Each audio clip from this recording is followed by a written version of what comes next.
Assalamualaikum warahmatullahi wabarakatuh. Sobat sehat, bertemu kembali dengan saya Dr. Sophie. Ini adalah video saya yang ke-119. Video saya yang ke-119 ini akan membahas protokol kesehatan di fasilitas pelayanan kesehatan dalam rangka pencegahan dan pengendalian COVID-19 yang merupakan lampiran keputusan Menteri Kesehatan RI nomor 1591 tahun 2020. Ini merupakan video ke-44 dari beberapa video yang disiapkan mengikuti pedoman P2 COVID-19. Sobat sehat, yuk kita bahas tentang protokol kesehatan di fasilitas pelayanan kesehatan dalam rangka pencegahan dan pengendalian COVID-19. Protokol kesehatan di fasilitas pelayanan kesehatan dalam rangka pencegahan dan pengendalian COVID-19 mempunyai latar belakang.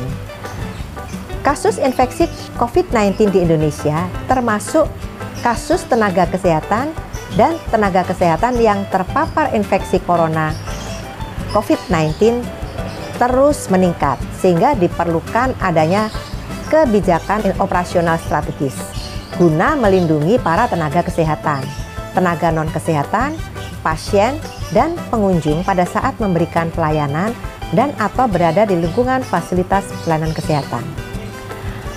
Fasilitas pelayanan kesehatan sebagai tempat yang digunakan untuk menyelenggarakan upaya pelayanan kesehatan merupakan tempat yang berpotensi terhadap penyebaran penyakit infeksi, termasuk infeksi coronavirus COVID-19.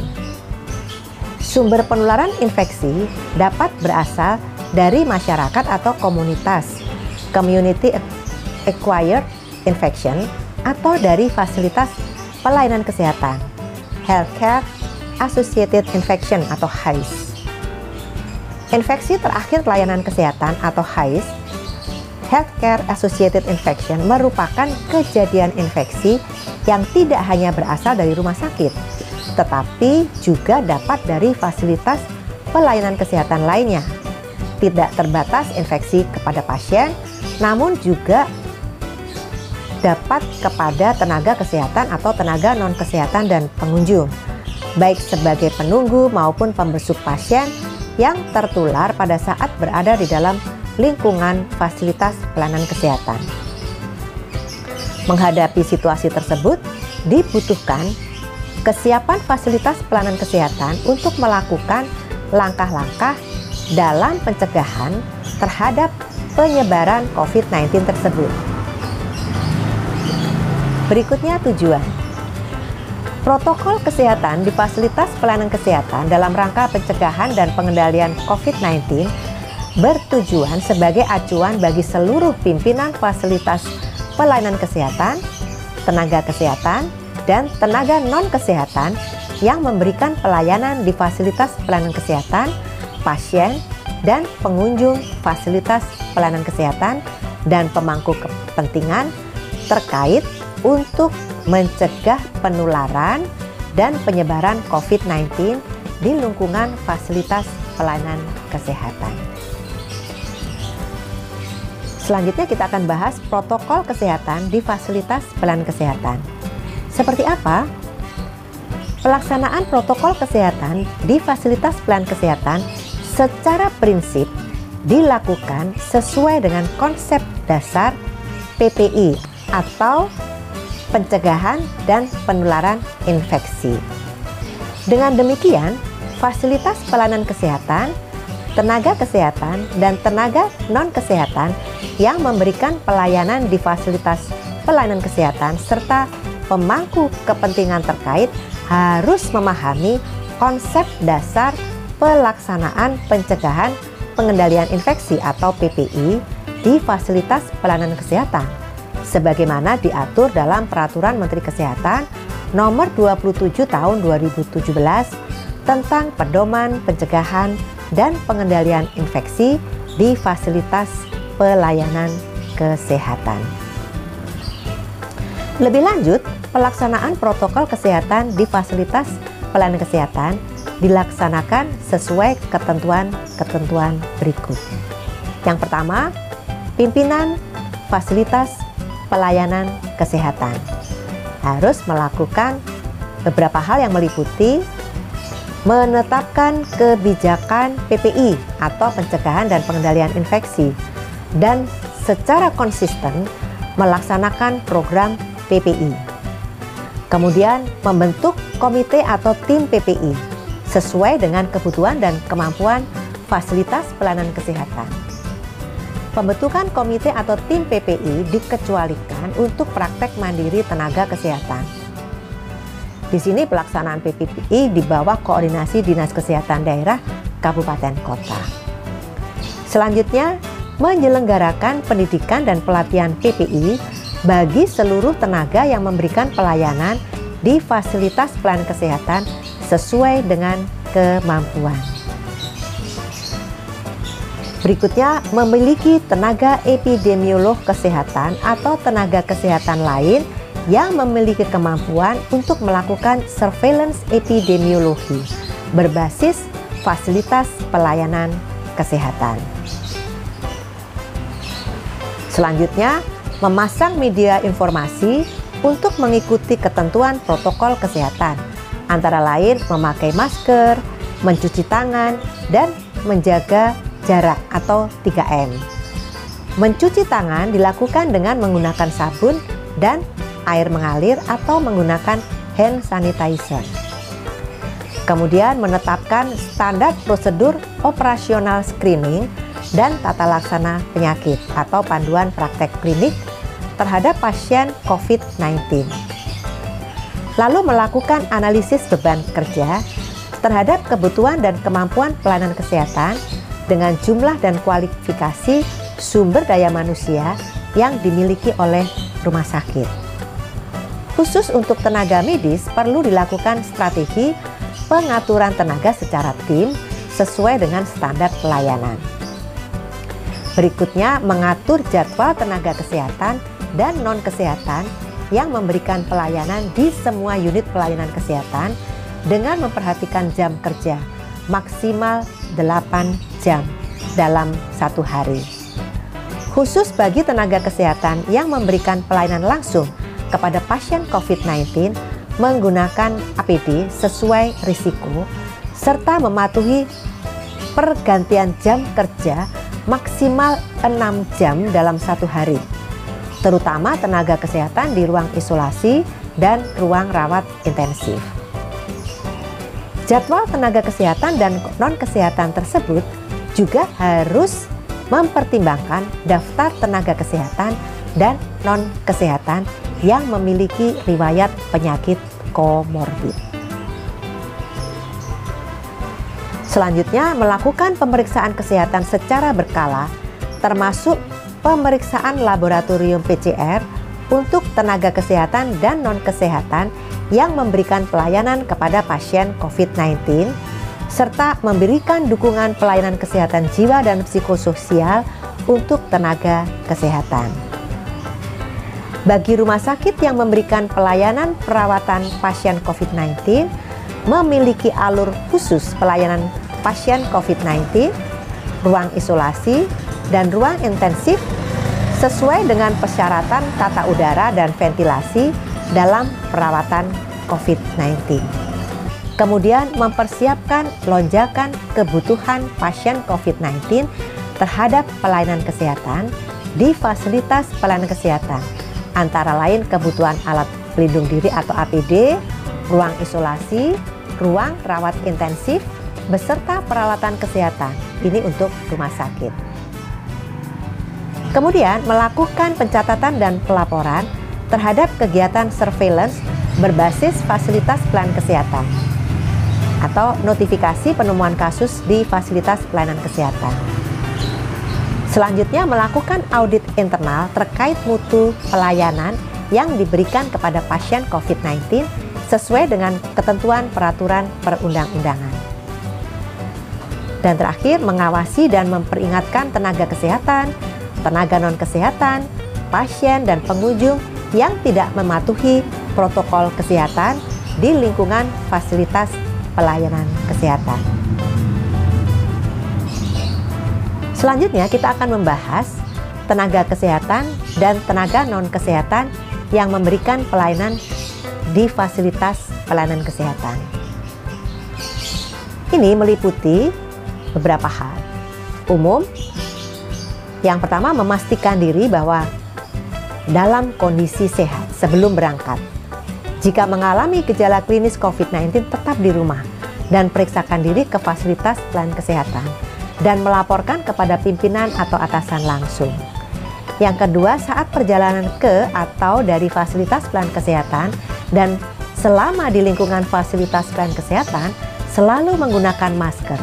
Dan jika diperlukan, dapat menggunakan tambahan pelindung mata atau eye protection atau pelindung wajah atau face shield. Menjaga jarak dengan orang lain minimal 1 sampai dengan 2 meter. Dan menghindari menyentuh area wajah. Apabila terpaksa akan menyentuh area wajah, pastikan tangan bersih dengan cuci tangan pakai sabun dan air mengalir atau menggunakan hand sanitizer. Selain itu, diupayakan tidak berbicara selama berada di transportasi umum atau fasilitas umum yang ramai. Ketiga, menghindari kontak fisik langsung dengan orang lain, seperti bersalaman, berpelukan, dan sebagainya. Keempat, meningkatkan daya tahan tubuh dengan menerapkan perilaku hidup bersih dan sehat atau PHBS, seperti mengkonsumsi gizi seimbang, aktivitas fisik minimal 30 menit sehari, dan istirahat yang cukup dengan tidur minimal 7 jam, serta menghindari faktor risiko penyakit. Kelima, mematuhi protokol kesehatan yang berlaku di fasilitas umum, khususnya di lingkungan fasilitas pelayanan kesehatan, seperti lift, tempat ibadah, kantin, toilet, dan fasilitas umum lainnya. Kemudian yang keenam, selalu membawa masker pengganti, hand sanitizer, dan kebutuhan pribadi termasuk perlengkapan ibadah, peralatan minum dan makan pribadi, apabila sedang makan dan minum agar tidak saling berbicara, serta masker diletakkan di tempat yang higienis agar tidak menjadi media penularan penyakit. Ketujuh, saat tiba di rumah dan sebelum kontak dengan anggota keluarga, segera mandi dan berganti pakaian, serta membersihkan handphone, kacamata, tas, dan barang lainnya dengan cairan desinfektan. Kemudian yang B khusus, pelaksanaan kegiatan di ruang kerja pada fasilitas pelayanan kesehatan meliputi 1. Mematuhi kebijakan PPI atau pencegahan dan pengendalian infeksi, terutama kewaspadaan standar dan kewaspadaan transmisi yang telah ditetapkan oleh pimpinan fasilitas pelayanan kesehatan. Kedua, melakukan anamnesa tambahan sebagai screening kepada semua pasien yang berkunjung ke fasilitas pelayanan kesehatan terkait dengan adanya COVID-19. Ketiga, melakukan pembersihan area kerja masing-masing sebelum dan sesudah memberikan pelayanan, serta mengoptimalkan sirkulasi udara di ruang kerja. 4. Seluruh tenaga kesehatan dan tenaga non-kesehatan di fasilitas pelayanan kesehatan harus berpartisipasi aktif mengingatkan satu sama lain dalam penerapan protokol kesehatan dan mematuhi kebijakan PPI. Kita sekarang akan bahas yang ketiga, yaitu pasien. Untuk pasien, perlu mengikuti protokol kesehatan seperti ini. A. Mematuhi peraturan yang berlaku di fasilitas pelayanan kesehatan. B. Memberikan informasi yang jujur, lengkap, dan akurat sesuai dengan kemampuan dan pengetahuannya, terutama tentang masalah kesehatannya. Kemudian C.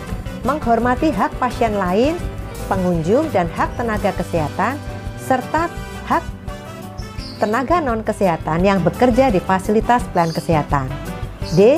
Mematuhi rencana terapi yang direkomendasikan oleh tenaga kesehatan di fasilitas pelayanan kesehatan setelah mendapatkan penjelasan sesuai dengan ketentuan peraturan perundang-undangan.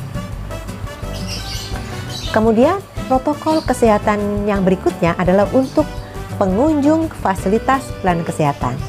Nah, pengunjung fasilitas pelayanan kesehatan ini harus mematuhi protokol kesehatan di Fasiankes, antara lain mematuhi peraturan yang berlaku di fasilitas pelayanan kesehatan.